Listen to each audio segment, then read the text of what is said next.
Good afternoon, sir. Myself Rashi Humne and I am a second year mechanical engineering student.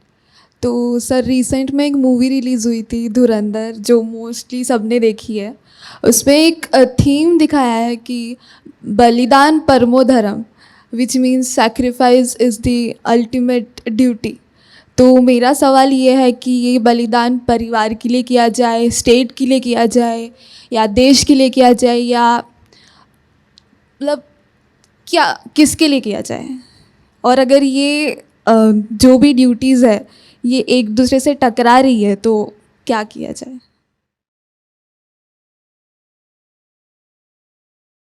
देखो, दो तरह के बलिदान होते हैं. एक वो, नाम क्या था आपका?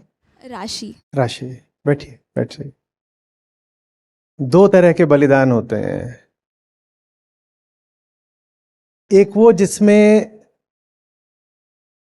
कोई बाहर वाला आपको प्रेरित कर रहा होता है कुछ छोड़ने के लिए,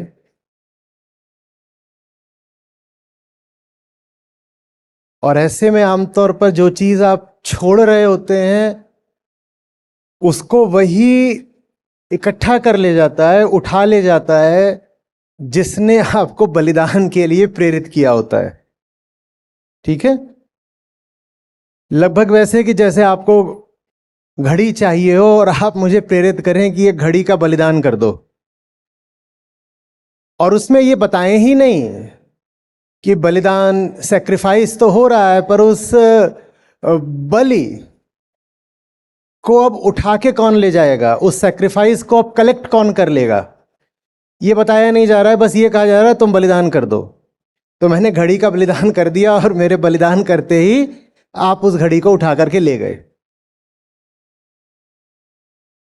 मुझे क्या दे गए? एक नैतिक श्रेष्ठता की भावना कि मैं बलिदानी हूं.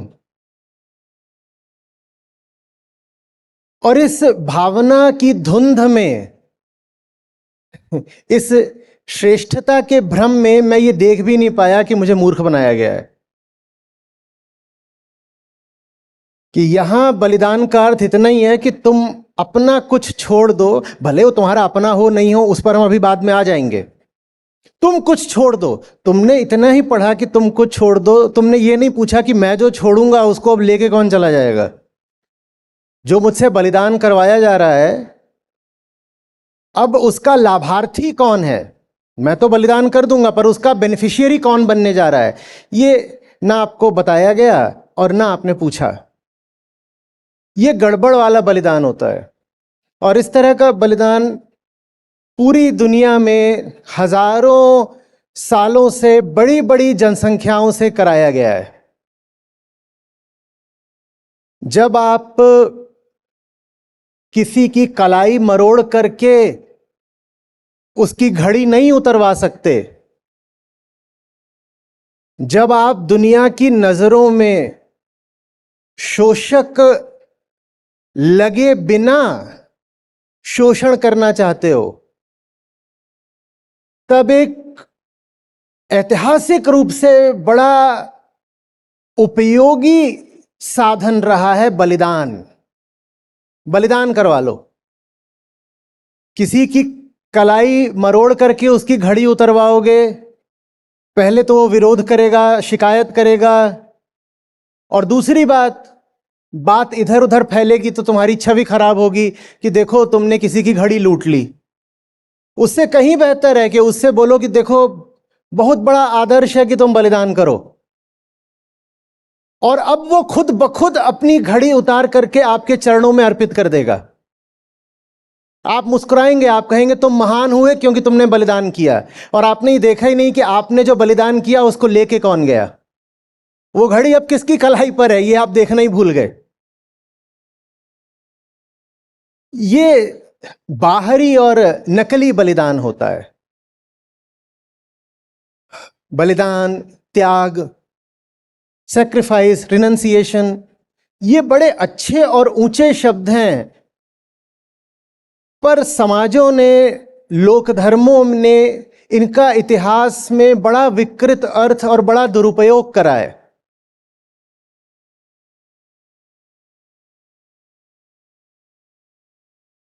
बोल दो किसी को किसी व्यवस्था में डाल करके कि अब तुम इस व्यवस्था में आ गए हो तो तुम्हें अब फलानी चीजों की सैक्रिफाइस करनी पड़ेगी, और अगर तुम नहीं कर रहे तो तुम अनैतिक हो, तुम दोषी हो, तुम अपराधी हो, तुम गिरे हुए हो। वो खुद ब खुद बलिदान करने को तत्पर हो जाएगा। वो बलिदान नहीं है, वो लूट है। और एक बार आपने वो तथाकथित बलिदान कर दिया तो फिर आप दूसरों से भी करवाओगे। सास ने अपनी आजादी का बलिदान करा होता है तो वो बहू से भी करवाती है। और सास ने क्यों करा? क्योंकि उसकी सास ने अपनी आजादी का बलिदान करा था। वो बलिदान था या कुछ और था? पता नहीं अब रैगिंग होती है कि नहीं होती है, कैंपस में होती है। अब सब प्रोफेसर्स बैठे हैं, इनके सामने कैसे बोलेंगे बेचारे। पर जब मैं सेकेंड ईयर में पहुंचा था अपने कैंपस में, तो थोड़ी बात चली। हमने कहा इनको छोड़ ही देते हैं। यहां फ्रेशर्स को क्या बोलते हैं? हमारे यहां फच्चा बोलते थे। तो हुआ कि अब इनको छोड़ देते हैं या कम करते हैं। तो हॉस्टल के हमारे कई बैचमेट्स उग्र हो गए, बोले हमें किसी ने छोड़ा था, जब हमारी जम करके हुई तो इनकी भी करेंगे। यह बलिदान का गणित है। मैंने बलि दी है तो अब दूसरे से भी दिलवाऊंगा। मुझे लूटा गया है तो अब दूसरे को भी लूटूंगा। बात आ रही है समझ में? यह सब आपको मनोवैज्ञानिक रूप से अधीन करके होता है। तुम अपनी मुक्ति त्याग दो, तुम अपनी उड़ान त्याग दो, या तुम अपनी घड़ी त्याग दो, और अगर नहीं त्यागोगे तो मैं तुम्हें अपनी नजरों में गिरा दूंगा। इसमें शिकार वही बनते हैं जिनको दूसरों की नजरों में उठे रहने की बड़ी ललक होती है। नहीं तो आप सीधे कह देंगे भाई ये घड़ी है, ये समय दिखाती है और समय जिंदगी है। नहीं देता अपनी घड़ी, वो बोलेगा तू अपनी घड़ी का बलिदान नहीं कर रहा, आज से तू मेरी नजरों में गिर गया। बोलो गिरने दो, तुम्हारी नजरें ही गिरी हुई हैं, उनमें जो कुछ रहेगा वो अपने आप गिरा हुआ ही होगा। मुझे तुम्हारी नजरों में उठा हुआ रहना भी नहीं है। मैं अपनी हस्ती को तुम्हारी नजरों की कैद में रखता भी नहीं हूं। मेरा अस्तित्व तुम्हारी दृष्टि के भीतर नहीं है। मैं हूं। तुम्हारी नजरों में मैं जैसा भी हूं मुझे फर्क नहीं पड़ता, क्योंकि मैं जानता हूं मैं कौन हूं। तो तुम ये जो बलिदान के बहाने मुझे लूटना चाहते हो, मैं नहीं लूटने वाला भाई, मैं नहीं लूटने वाला। इसमें लूटने को वही तत्पर हो जाते हैं जिनमें आत्मज्ञान नहीं होता और फिर इसीलिए आत्मसम्मान नहीं होता। तो वो अपना आत्मसम्मान दूसरों में तलाशते हैं। दूसरों से कहते हैं थोड़ा सम्मान दे दो, थोड़ा सम्मान दे दो, थोड़ी स्वीकृति दे दो। और दूसरा मुफ्त तो कुछ देगा नहीं ना। दूसरा कहता है थोड़ा सम्मान दे दूंगा, थोड़ी स्वीकृति दे दूंगा, बदले में तुम कुछ बलिदान तो करो। और ये जो बलिदानी नैतिकता होती है बड़ी मजेदार चीज होती है। ये सब लुटे पिटे घूम रहे होते हैं बलिदानी लोग, और इनसे मिलो तो ये अपनी नजरों में बड़े उच्च होते हैं। माँ बाप को पता ही नहीं पहली बात तो उनका विवाह क्यों हुआ, फिर उन्हें पता नहीं कि उन्होंने संतान क्यों पैदा करी। कुछ हो रहा है उनके साथ, और वो उम्र भर बच्चे पर चढ़कर बैठेंगे हमने तुम्हारे लिए अपनी खुशियां बलिदान करी, हमने तुम्हारे लिए अपनी खुशियां बलिदान करी, अब तुम हमारे कहे अनुसार चलोगे। तुमसे कहा किसने था बलिदान करने को? और कुछ छोड़ने के लिए पता होना चाहिए कि छोड़ने वाला कौन है और छोड़ी जा रही वस्तु क्या है। तुम्हें कुछ पता भी था तुम कौन हो और तुम क्या त्याग रहे हो? जब तुम कुछ जानते ही नहीं तो तुमने क्या बलिदान करा? वो बलिदान नहीं है।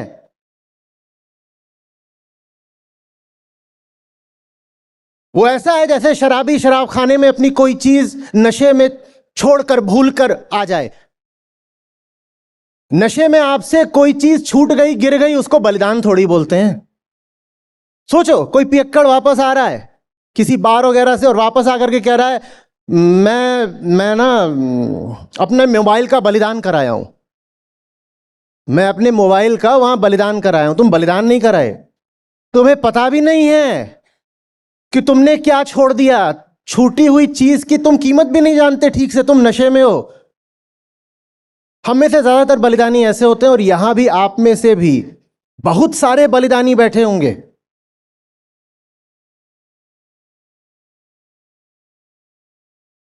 जब भी कोई आपसे कहे कि बलिदान परम धर्म है, आप कहिएगा देखो, पहली बात तो ये बात शास्त्रगत है नहीं, लेकिन फिर भी हम ये मानते हैं कि बलिदान का एक सुंदर और ऊंचा अर्थ संभव है।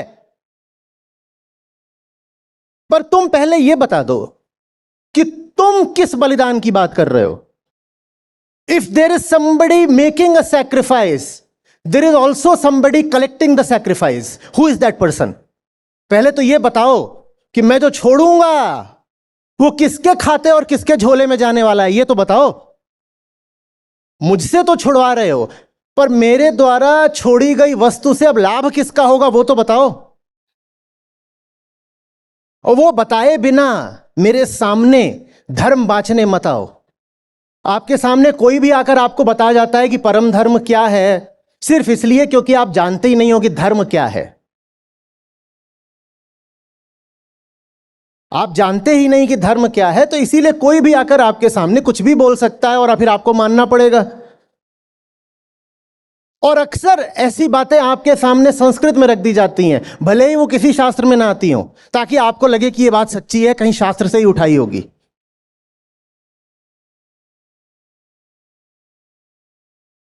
और ये कोई आज की बात नहीं है। ये देखो बलिदान कर रहे हैं, अभी कैमरे का बलिदान हो जाएगा।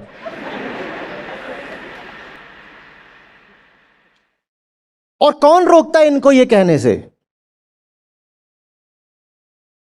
कि मुझे देखो, मैंने सर्वोच्च त्याग किया है। I made the supreme sacrifice.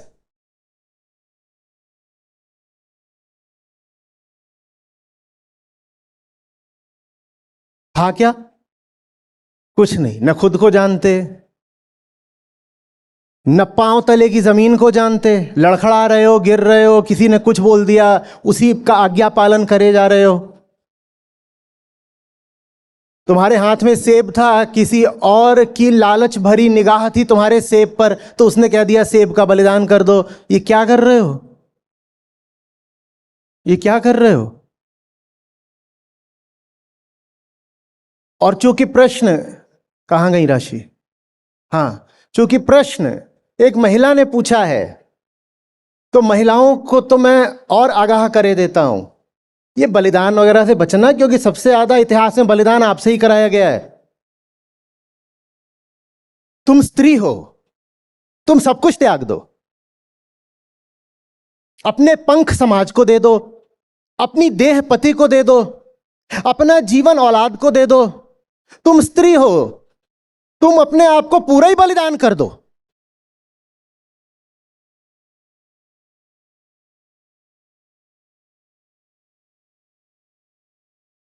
वास्तविक बलिदान क्या होता है? अब असली चीज पर आओ। नकली को तो उधेड़ दिया। वास्तविक बलिदान का संबंध किसी बाहर वाले से नहीं होता है, न बाहर की वस्तु के त्यागने से होता है, न बाहर किसी को कुछ देने से होता है। मैं एक बाहरी वस्तु को किसी बाहरी जगह पर रख आया, छोड़ आया, यह वास्तविक अर्थ नहीं है त्याग का। अब हम आते हैं सैक्रिफाइस, बलिदान, त्याग के उस अर्थ पर जो आपको वास्तविक धर्म से, स्वधर्म से, श्रुति धर्म से मिलता है। इससे पहले जो बलिदान का अर्थ चल रहा था वो कौन से धर्म से मिलता है? लोक धर्म से।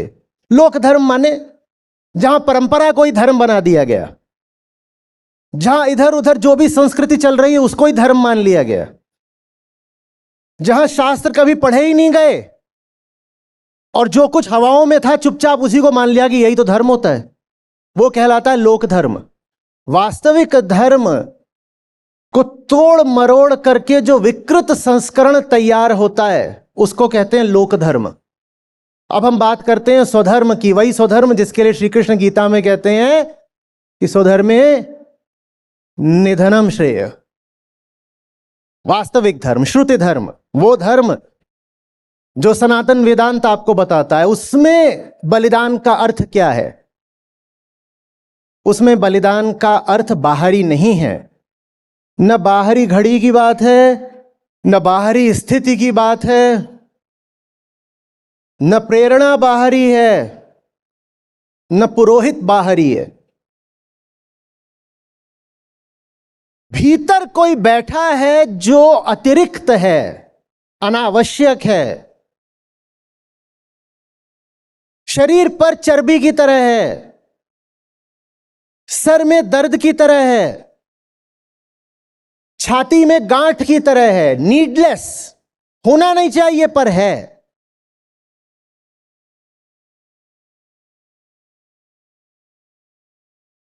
उसको छोड़ देना, ये जान करके कि इसको व्यर्थ ही ढो रहा हूं, इसको त्याग कहते हैं।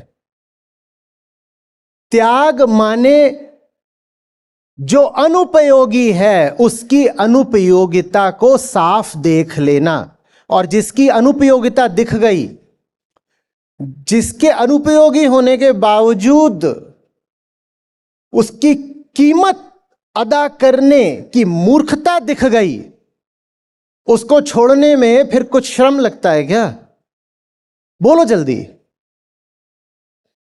आप सोच रहे थे आपकी जेब में नोटों की गड्डी है, बढ़िया वजनी, बहुत सारे नोट, 5 किलो बराबर नोट, भारी है, ऐसे जेब फूली हुई, और आप इतराए इतराए घूम रहे थे, और आपको पता चल गया कि वो सब नकली थे, वो सब नकली थे।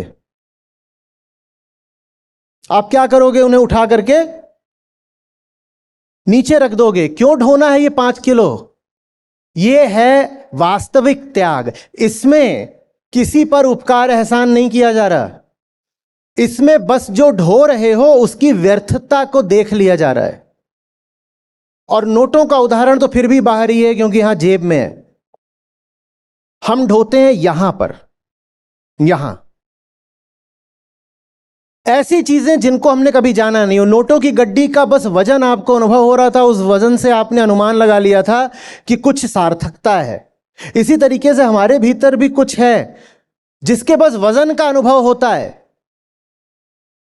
उसको कभी परखा नहीं गया। जैसे ये नोटों की गड्डी आपने परखी नहीं, बस उसके वजन को महसूस कर रहे थे, वैसे ही हम भी अपने भीतर बहुत कुछ लेकर चलते हैं जिसका अनुभव तो होता है पर परीक्षण नहीं।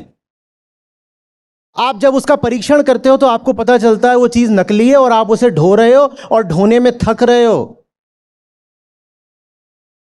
ढोने में अपनी जीवन ऊर्जा को, समय को व्यर्थ कर रहे हो। तब ये बात सहज हो जाती है बिल्कुल कि जो मैं भीतर ढो रहा था मैं उसको छोड़ दूं। मैं किसी धर्म से आता हूं, मैं किसी जगह से आता हूं, मैं वहां की श्रेष्ठता का भाव ढो रहा था, वो व्यर्थ है भाई।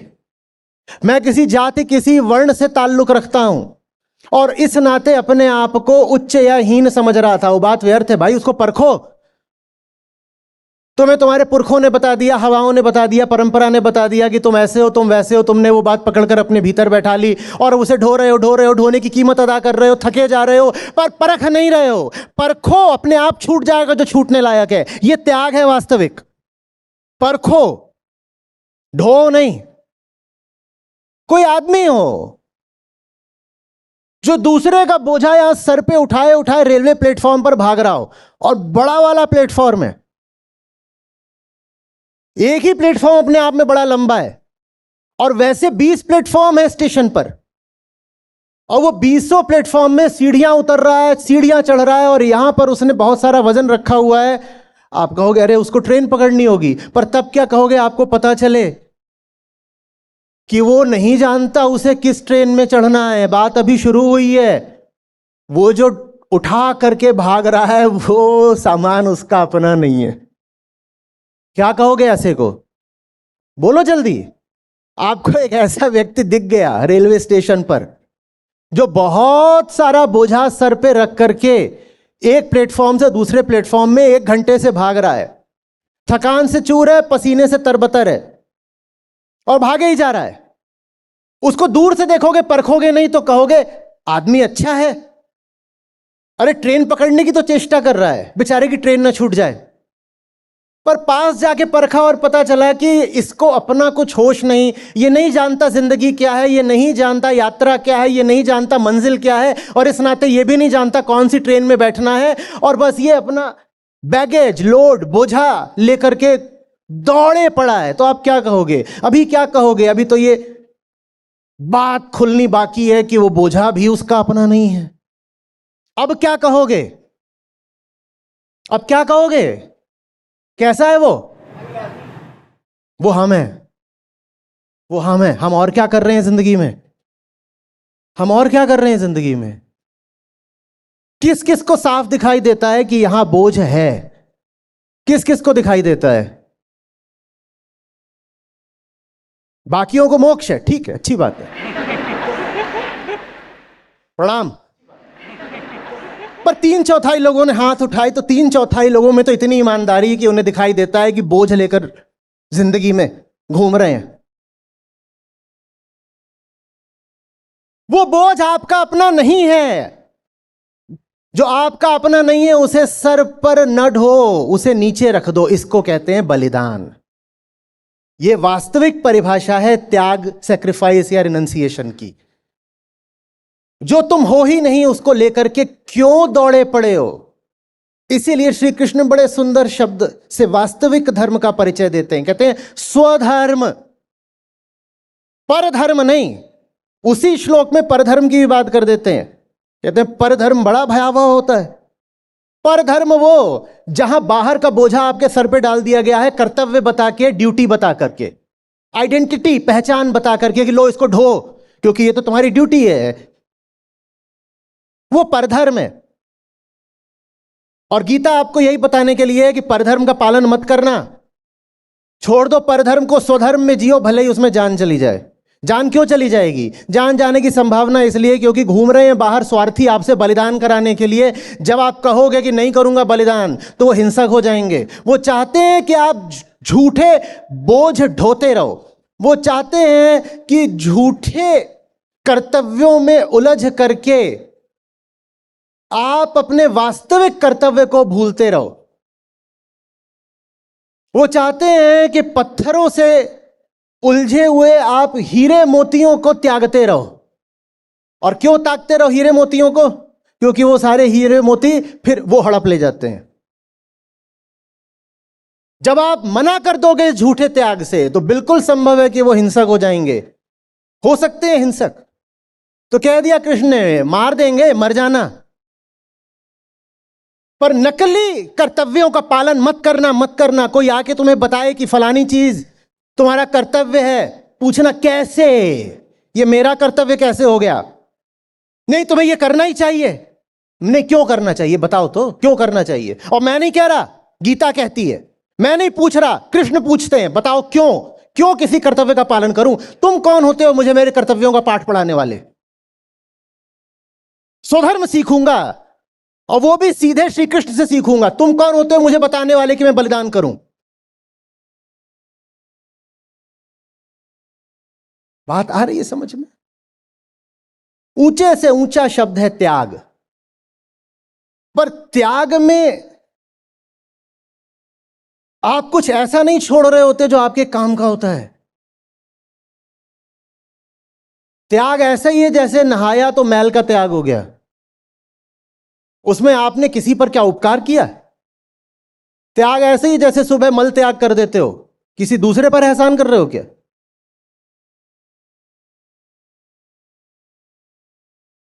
बात आ रही है समझ में?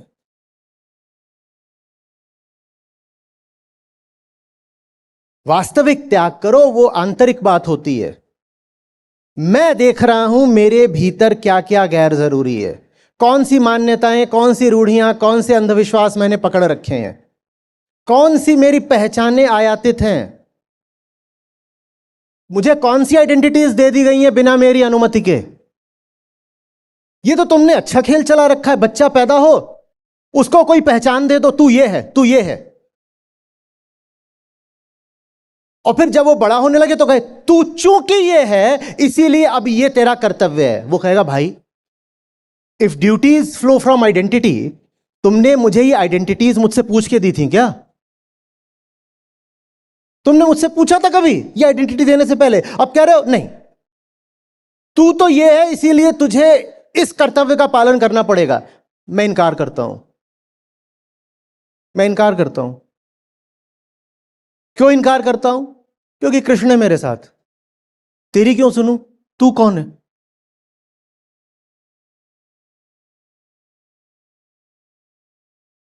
मूर्ख से मूर्ख वो है जिसके भीतर एक आइडेंटिटी और उससे संबंधित ड्यूटी आरोपित कर दी गई है, इंप्लांट कर दी गई है, सर्जिकली प्लेस कर दी गई है।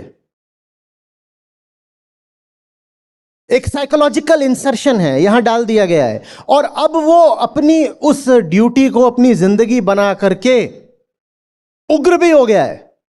कह रहा फलानी चीज की रक्षा करना ही तो मेरा धर्म है। तुझे कैसे पता इसे धर्म बोलते हैं? तूने कितने उपनिषद पढ़े जहां से तुझे धर्म की व्याख्या मिले? तुझे कुछ पता भी है? तुझे बुद्धू बनाया गया है। तू जिस चीज को लेकर के इतना आतुर, इतना उग्र, इतना हिंसक हो रहा है, वो चीज तेरी है ही नहीं। तेरी उम्र तेरी पहचान है। देखो अब तुम 25 साल के हो गए हो, अब तुम्हें फलाना काम कर लेना चाहिए। ये मैं कैसे अपना कर्तव्य मान लूं? कैसे मान लूं? नहीं, देखो तुम फलाने वर्ण से आते हो तो तुम्हें इस प्रकार का आचरण तो करना ही पड़ेगा। क्यों मान लूं? क्यों मानूं? तुम महिला हो, वो भी तुम मुस्लिम महिला हो, तो तुम्हें इस तरह के कपड़े पहनने ही पड़ेंगे। तुमने मुझसे पूछकर यह सब तय करा था, और मुझसे पूछकर नहीं तय करा था तो अब मेरे ऊपर यह बात लाद क्यों रहे हो? हमारे तुम्हारे बीच ऐसा करार तो कभी हुआ नहीं, और जब नहीं हुआ तो अब मेरे ऊपर यह बात कैसे लाद रहे हो? किस हक से? सतर्क रहिएगा, सतर्क रहिएगा। जो भी कोई आपसे कह रहा हो ना बलिदान करो, देखिएगा कि कहीं वो खुद ही तो नहीं खड़ा हुआ है आपके बलिदान को अपने झोले में भरने के लिए। देखिएगा कि कहीं आपके बलिदान में उसका स्वार्थ तो नहीं है। बहुत जरूरी है। इसीलिए वास्तविक बलिदान बाहरी नहीं होता, असली त्याग अंदरूनी होता है। हां, वो जो अंदरूनी त्याग है उसकी गूंज बाहर जरूर सुनाई देती है।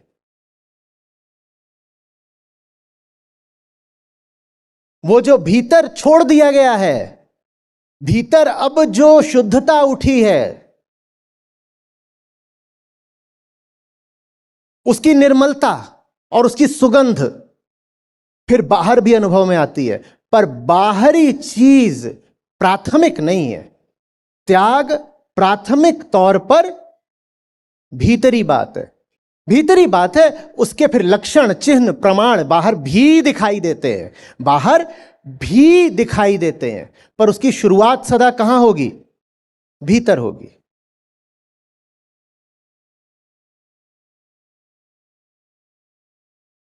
ये करा मत करो। आप यहां बैठे हुए हैं, घर में 2 बच्चे हैं, उसको बोल रहे हैं नो बेटा आप अपनी चीज उसको दे दो, आप अपना खिलौना उसको दे दो, पड़ोस के बच्चे को दे दो, आप अपना एप्पल छोटे भाई को दे दो। ये अच्छी चीज होती है, हमें सेक्रीफाइस करना आना चाहिए, हमें शेयर करना आना चाहिए। बेकार की बातें मत करो। प्यार होता है तो आदमी आधा सेब नहीं देता, पूरा ही दे देता है। और प्यार नहीं है तो आधा भी देने के लिए उसको मजबूर मत करो। फिर पूछो अपने आप से कि घर का माहौल ऐसा क्यों नहीं है कि बच्चा प्यार नहीं जानता। घर के माहौल में बच्चा प्यार क्यों नहीं जान पा रहा? पर नहीं, हम इस पर ध्यान नहीं देंगे। हम बच्चे को कुर्बानी सिखा रहे हैं। तू बड़ी बहन है, छोटा भाई आया है, चल अपना सेब अब छोटे भाई को दे दे। क्या सिखा रहे हो उसको? और तुम्हें क्या लग रहा है वो देकर भूल गई? नहीं, उसने खाता खोल दिया भीतर। अब वो गिनती करके रखेगी, एक मेरा खिलौना मुझसे छुड़वा दिया, उसको दिलवा दिया, एक मेरा सेब छुड़वा दिया, उसको दिलवा दिया, बिस्तर में मेरी जगह पर अब वो लेटा करता है। वो पूरा हिसाब बना करके रखेगी और फिर जिंदगी में किसी ना किसी से वो हिसाब बराबर करेगी। उस भाई से नहीं कर पाई तो किसी और से करेगी, पर करेगी जरूर, बदला लेगी। ये झूठे बलिदान के साथ एक और समस्या है, क्योंकि उसमें आपने सचमुच नहीं त्यागा होता, किसी दबाव में, किसी भ्रम में आपसे छुड़वाया गया होता है, इसीलिए खाता कभी बंद नहीं होता। The books are never closed. भीतर एक घाव की तरह रह जाता है बलिदान, एक खोखलापन बन जाता है, और फिर आप अपनी क्षति पूर्ति करते हो, आप किसी और से लूटते हो, जिंदगी से मुआवजा मांगते हो।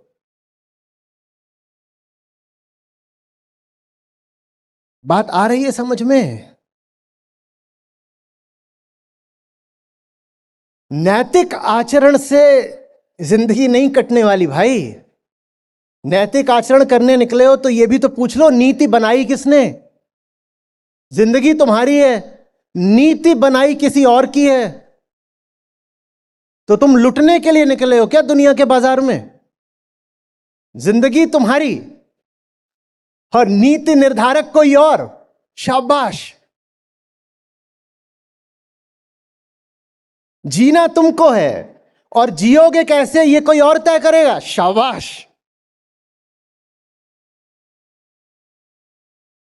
चीज तुम्हारी है और तुम्हें छोड़ने के लिए कोई और बताएगा और तुम छोड़ भी दोगे।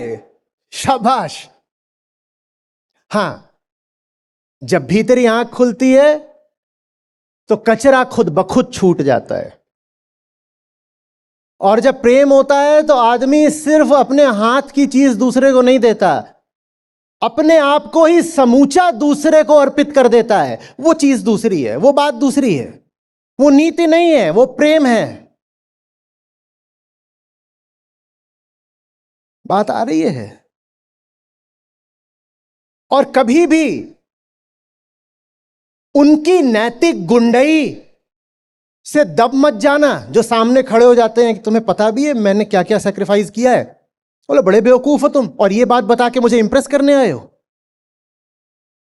पहली बेवकूफी ये कि जिंदगी भर लुटते रहे हो, और उससे बड़ी बेवकूफी ये है कि तुम कितना लुटे हो ये बता करके मुझ पर इंप्रेशन झाड़ना चाहते हो। और ऐसे ही होते हैं। नैतिक गुंडई, नैतिक गुंडागर्दी। I am superior because I have made sacrifices. जो भी करा अपने पास रखो ना, उससे मेरे ऊपर क्यों चढ़े आ रहे हो? तुम जानो, तुम्हारी सैक्रिफाइस जाने। मैं जहां से देख रहा हूं सब झूठा है, तुम भी झूठे, तुम्हारी सैक्रिफाइस भी झूठी। तुम्हारी इन नकली सैक्रिफाइसेस के नाते मैं तुम्हें क्रेडिट नहीं देने वाला। जाओ कोई और शिकार तलाशो। यही सब बोल बोल के डराया दबाया जाता है ना। जाओ उनके सामने झुको, तुम्हें पता भी है उन्होंने कितने बड़े बड़े त्याग किए थे। नहीं, हमें नहीं पता, हमें बिल्कुल नहीं पता, क्योंकि उनके बारे में पता होने से पहले हमें हमारे बारे में पता होना चाहिए। उन्होंने क्या त्याग किए उससे पहले स्वधर्म कहता है त्याग की परिभाषा पता होनी चाहिए। पर ना तो आप मुझे मेरे बारे में जानने दे रहे, ना आप मुझे स्वधर्म जानने दे रहे, ना मुझे आप वास्तविक त्याग की परिभाषा जानने दे रहे।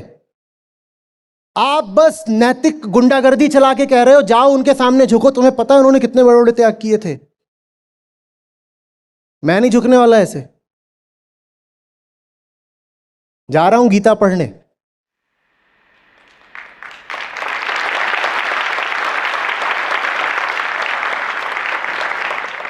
सुननी अगर मुझे तो कृष्ण की सुनूंगा, तुमसे क्यों सुनूं? सीखना ही है मुझे तो गीता से सीखूंगा, तुमसे क्यों दबूं?